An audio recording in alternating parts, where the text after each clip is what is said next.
So this lesson has a lot to do with the converse of the Pythagorean theorem, and also being able to find the distance between 2 points, usually on some kind of grid.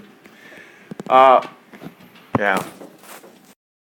So today's objective is just that you guys need to be able to figure out the converse, or use the converse of the Pythagorean theorem to figure out if you have a right triangle given three sides of a triangle, and then also you need to be able to find the distance between 2 points. So yes, that is our objective.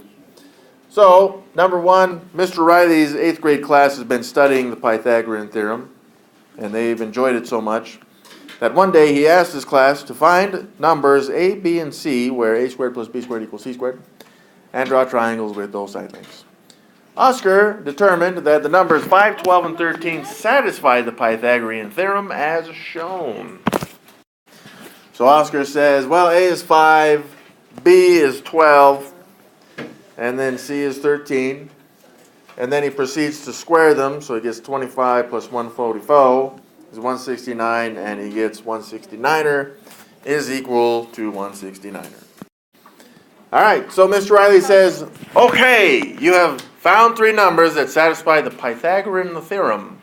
Now show me that the triangle formed with these side lengths is actually a right triangle.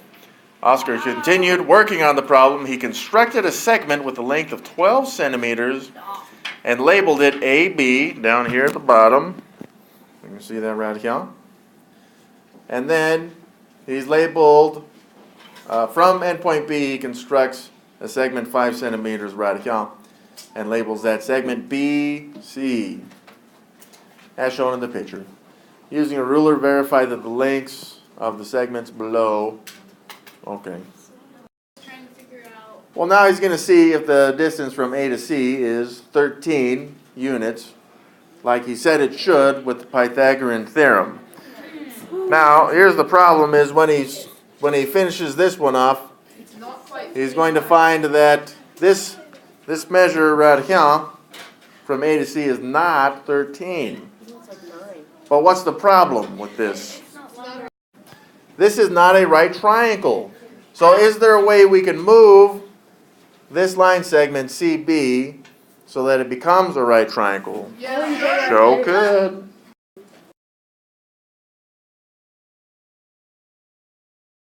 Sometimes technology is great. Then he thought to himself, what if I rotate BC around point B until AC measures 13 centimeters? He began to rotate BC clockwise about B in increments as shown below. We're going to help Oscar to find the location of C on the circle that will give him a triangle so that the lengths 5, 12, and 13.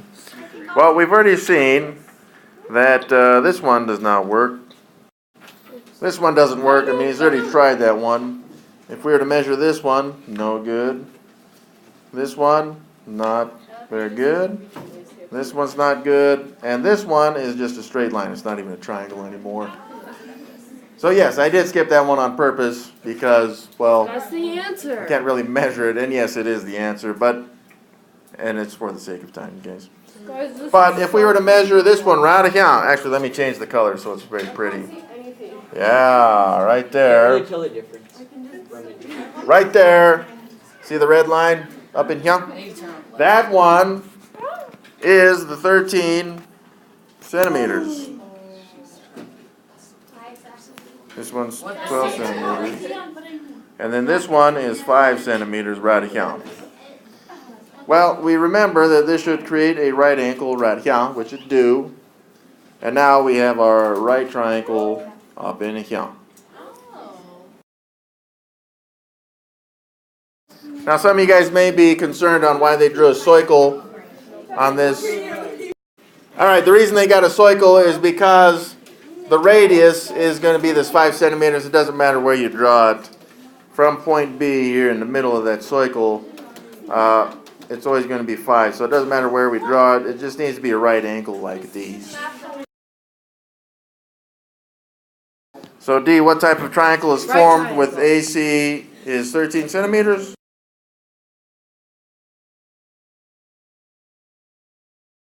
All right, Lucy found a set of numbers that satisfy the Pythagorean theorem. 3, 4, and 5 verify in the space below that Lucy's numbers satisfy the Pythagorean theorem. All right, so we've got the two shorter sides, 3 and 4, where if we add them, so they must be the legs, and square them, we should get something equal to the longest side, 5, squared as well. So on this one, 3 squared is 9, 4 squared is 16. All right, 9 plus 16 needs to equal 5 squared, which is 25. And 9 plus 16 is 25. So that verifies that Lucy, the three numbers she found, would give us a right triangle right here.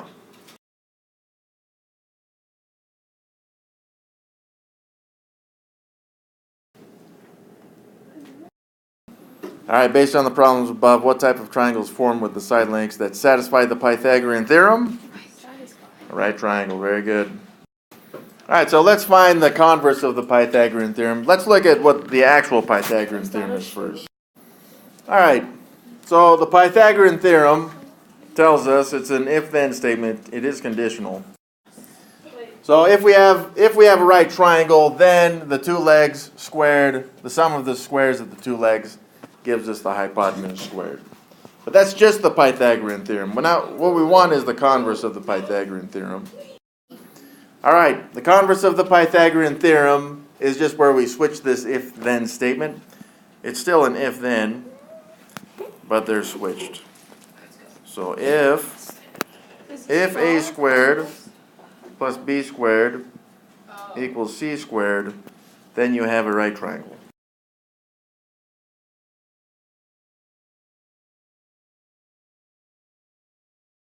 Now, this is different because the Pythagorean theorem says you're going to start with the right triangle, which allows you to find maybe a missing side on that triangle.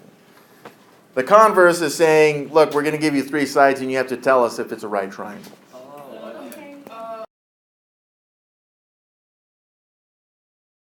So that's the difference between the last 2 homework assignments and this one. Is now it's saying, do these side lengths satisfy the Pythagorean theorem? It's really asking, will these side lengths give us a right triangle? So we need to figure out first which 2 of these are the legs. And we can see the 2 shorter sides will be the legs, 11 and 60. So the hypotenuse is 61. So we have 11 squared plus 60 squared equals 61 squared. This is really a question mark right here because we don't know if this is true or false yet. So let's go ahead and square each of these. All right, so we squared those. Let's go ahead and add them. When we add 121 and 3,600, we get 3,721, which does equal 3,721.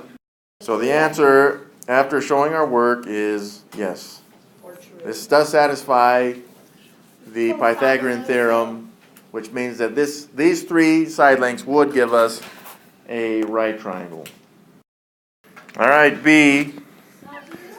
So let's identify that we have these 2 legs because they're the shorter of the 3. So we have a 2 and 4. Let's square and add those. And this should equal the hypotenuse squared as well. 2 squared is 4. 4 squared is 16. 6 squared is 36. So when we add these up, I've got 20 equals 36. No, it does not. That is false. So this would not give us a right triangle. In fact, one thing we need to remember from 7th grade is that the 2 shorter sides added up need to equal more than the longer side added up in order to make any type of triangle. So these 3 numbers wouldn't even give us a triangle. Anyways. All right, so this is where they get a little tricky because they put these out of order. The 14 and the 48 are the legs on this one. 14 and 48. 50 is the hypotenuse because it's the longest side. All right, so 14 squared, 48 squared, and 50 squared. All right, so we are checking to see if this is true. So let's go ahead and add those 2 together. All right, well, this is true. So yes, this would give us a right triangle. Good luck. Please Thank explain you. it. Okay, so the square root of 10 is the square root of 10 multiplied, the square root of 10 would be c, and c times itself would be the square root of 10. So we basically just need to multiply 1 by 1, so that was bad. So 1 times 1 is 1, then 3 times 3 is 9, and then we have 10. And if we add 1 and 9, then it equals 10, so it's true. Very good. So yes, it would give us it does satisfy the Pythagorean theorem. Good luck. Okay. So this, so this would be 4, whatever way. 4 times 5, and that would equal 20. And then if you square root these, then I can't figure this out. That equal 4.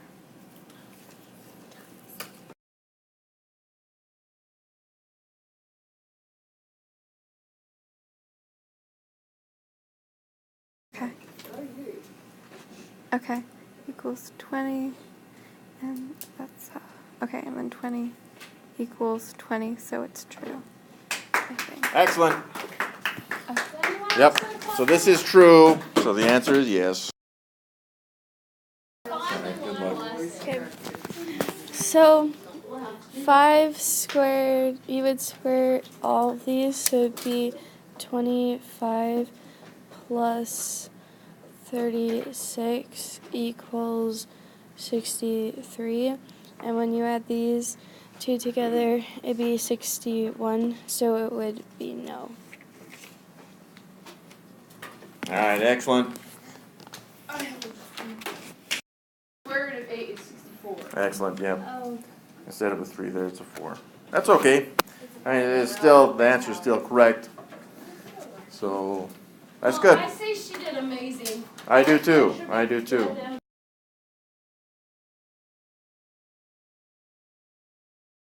Mr. Garcia then asks the class, what if the tick marks in Lucy's picture are 2 centimeters instead of 1 centimeter?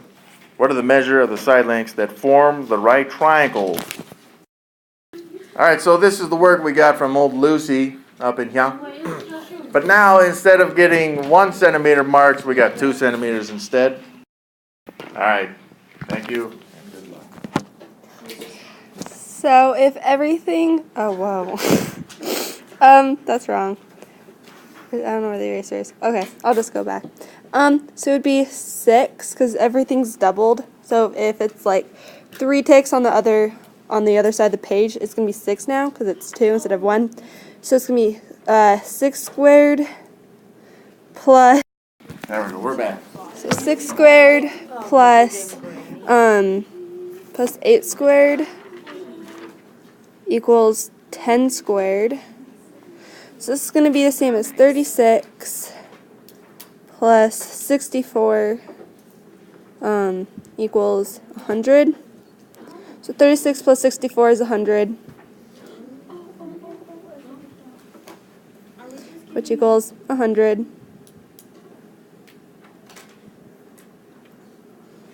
So it works. There we go. That was excellent. What if the tick marks in Lucy's picture are 3 centimeters, 0.1 centimeters, 10 centimeters? What are the measures of the side lengths that form the right triangles given these different scales, and do they satisfy the Pythagorean theorem? I mean, we could look at that, right? Like the 3 now would be 9 squared, 4 would be 12 squared, and 5 would be 15 squared. Does that work? Yeah, sure it does. You'd have 81 plus 144 equals 225? Question mark? And yeah, 81 plus 144 is 225. That works. Well, what if we cut it in tenths? Well, then you'd have 0.3 squared plus 0.4 squared equals, question mark, 0.5 squared. Again, this is going to be yes. You'd have 0.09 plus 0.0 1/6, there we go, equals 0.25. And yes, when we add those together, we get 0.25 equals 0.25. So yes, this is going to work. It doesn't matter how we scale that triangle. For example, what this is saying is that if I have this triangle, and it's a right angle, let's say that this is 3, this is 4, and this is 5. Well, if I scale this so that I have a smaller triangle, is it still a right triangle? Yes. If I make it extremely large, is it still a right triangle? Yes, sir. Yes. Yeah. All I'm doing is scaling this bigger or smaller. Smaller, big.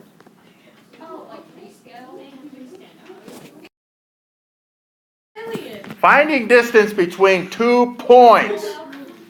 This is, all of this is the Pythagorean Theorem all over again. And we have seen some of these before. In fact, I want to say it may have been the same exact chart.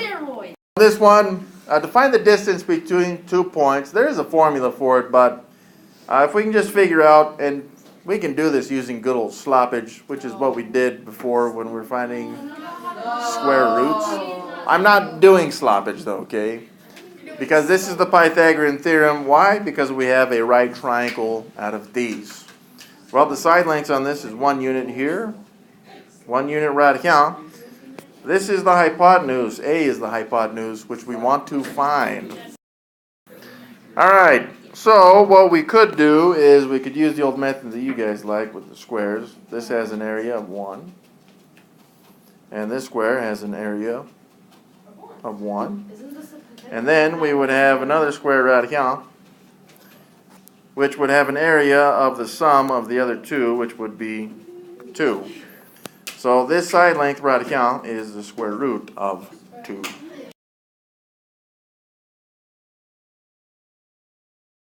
Alright, so here's a line. Again, I'm going to make a right triangle so that I can use the Pythagorean Theorem. I just got to find the distances for these. So this bottom one is a length of 4 units, and this one over here, 2 units. Actually, that's a great question. So if you guys wanted to, you could draw your triangle radical, which is okay. You're going to get the same answer either way. Unfortunately, I already drew mine like this. So what I'm going to do is I'm going to take those 2 legs, 2 and 4. I will square them and add them. And then that should equal the hypotenuse squared as well. So 2 squared is 4, 4 squared is 16. 4 plus 16 is 20. So it's 20. That should equal c squared.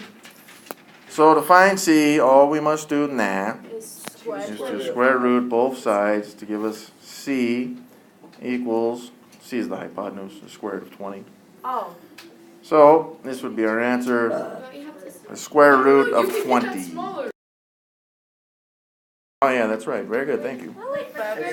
Let's look at the square root of 20. It's 2 5. 2 square root of 5. That's correct. So this splits up into 4 and 5. 4 splits up into 2 and 2. So that gives us the square root of 2 times 2 times 5. Did we talk about the they go on a date thing?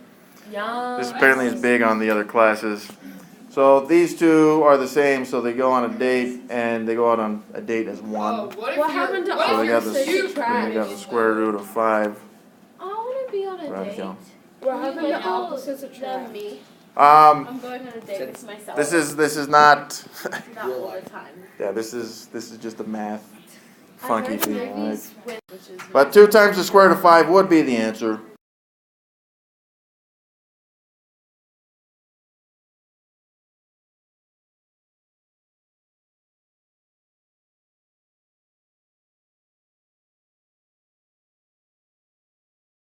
All right, good luck. Okay, first we have to make a triangle, and it has to be a right triangle. So you do that to make it a right triangle, and then the square of this is 1, and this one is 3, and that's the side length, so it's 3 squared is 9. And then right here, then you have to add them both for the area, and so the side length is the square root of 10. That is correct. Excellent work. Thank you. That's a good band. Okay, so that's 3 units. That's squared would be 9, and that's 4. Squared is 16, and then you do 9 plus 16 equals 25, and then you have to square root that, which is 5, so D equals 5. Thank you. Excellent work. And we had seen that triangle already, right? With the 3, 4, 5. That is what we call a Pythagorean triple, because all the values are whole values. It's very nice. Good luck. Thank you. Okay, well, first we are going. Oh, wait. Hello, everybody. Yeah. Okay, so we're going to make a triangle. But it has to be perfect because I'm. Dang it. Anyway, okay. And those 3 thingies, right? Yes. So it's 3 there. Well, thingies. Yeah. And then there's 1 there. 1 thingy. And then we're going. Okay, so then 3 to the power of 2 plus 1 to the power of 2 equals c to the power of 2, right? Yes, that is correct. Okay. I need more room. 37 doesn't have any factors. All right, please continue. Okay, I'm back. So now we're gonna figure this out. Well, 3 to the power of 2 is 3 times 3, so that's 9. Oh gosh, what happened? Okay, so 3 times 3 equals 9. So we're gonna put 9 there. I'm writing too big. Okay, and then 1 times 1 equals 2. Just kidding, 1. Equals c squared. And then 9 plus 1 equals, you know it, 10. Equals c squared. And then we have to do the power of both of those. So then it would be c equals the power of, you know it, 10. Yeah. Bye, guys. Good luck. I need help at the end, but That water bottle's moving by itself. well, this is hard to do straight lines.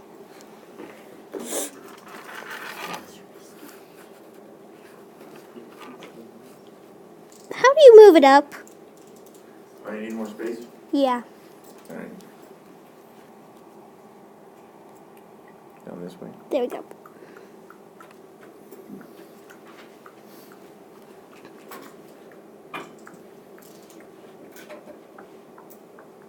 I need an eraser.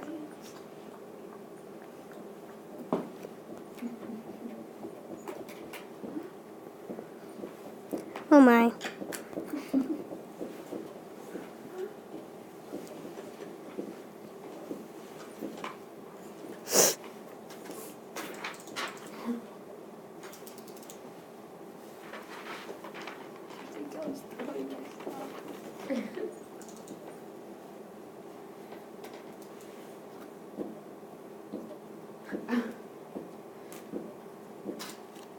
Is that the answer? That is.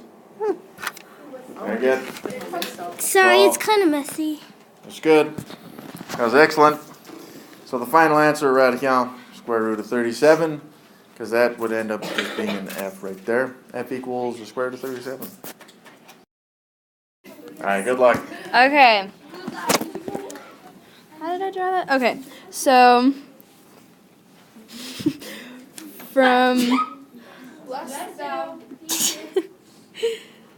so you draw a right triangle. I drew it that way, so deal with it. There's two units,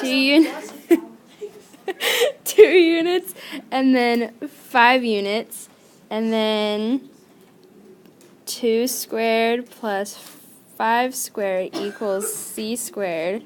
And then 2 squared is 4. 5 squared is 25. And 4 plus 25 is 29. And wait, equals c squared. And now I have to take the square root of both of them. It's really unorganized, but whatever. And then c equals 29. And you can't simplify it. Excellent. Very good.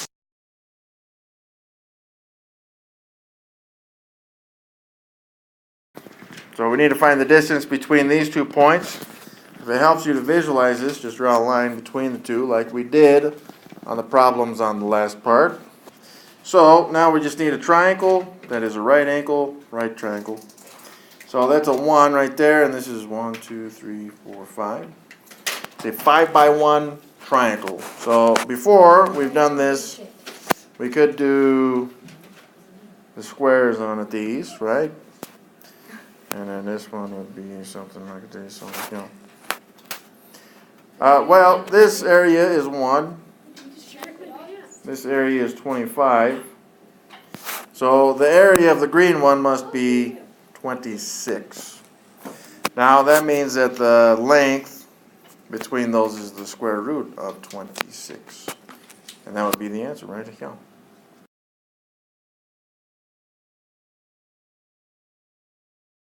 All right, we're going to look at the coordinate distance formula here in just a moment, actually, after we do this one, because for the distance between these 2 points, I would do it the same way.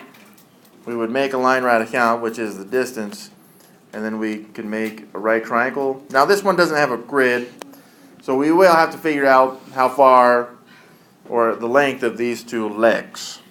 So we can see that this length, this leg, is the distance between 50 and 80. So that would have to have a length of 30 for out of count. On the other hand, however, this other leg would be from 45 to 100, which means it has a distance of 65. So we're just going to use... It would be 55. Yeah, thank you, that's right. Listen to what I'm trying to say, not what I'm saying. Yeah. 55. Okay? So I've got 30 and 55. Both of which I will square and add. And that is going to equal c squared.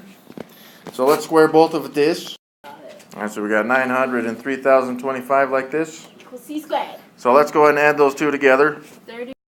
And then now we must square root both of this. All right, so it looks like we could split this up between 25 and 157, which ends up being 5 times the square root of 157. That would be the value of c. Now we did this exactly the same way that we did before. We didn't use the formula, but we can figure out what it is as well. It is not necessary ever that you use the distance formula. As long as you can find the distance between the points, you are good to go. Now the next few problems are going to show only the 2 points, Wait, how do you get... which then we got to find the distance between them. Find the distance between these 2 points.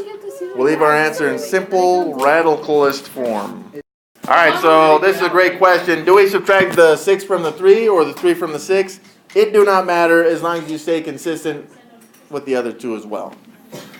Let me show you what I mean by that. Okay, so I'm going to use the distance formula.